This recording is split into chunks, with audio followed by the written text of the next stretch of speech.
Hatua ya kwanza kujua nai ni kuiliza. Sharti ilie. Inaliaje? Bomba inapaswa iguse lips, uigusishe katika lips pasi na kuziba vitobo. Hapana, usizibe vitobo. Kwanza tafuta mlio, hakikisha inalia. Unaweza ukapuliza na isilie hivyo unavyoona ilii. Hakikisha upepo na upulize uguse hapa, ufike hapa, usiende strips, usiende moja kwa moja. Upepo uguse hapa, uguse hapa, na hakikisha upepo wako hautoki kwa ufinyu, unatoka kwa upana ambao umenyooka. Usitawanyike upepo katoka nje ya nai. Na kwa wale wengine ambao kwamba atatumia upande wa kulia kwa ajili ya kupuliza, pia inawezekana, ni mazoezi yako tu.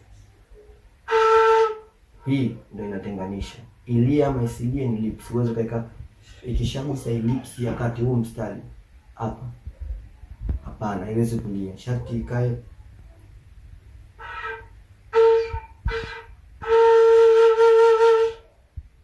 na hii ni hatua ya kwanza ya nai. Ukishajua hatua hiyo, basi jua umeshajua nai. Kifuatacho ni namna ya maelekezo ya vipi utatumia vitobo, vipi mapito yake atakuwa. Karibu subscribe channel yangu, karibu, asante.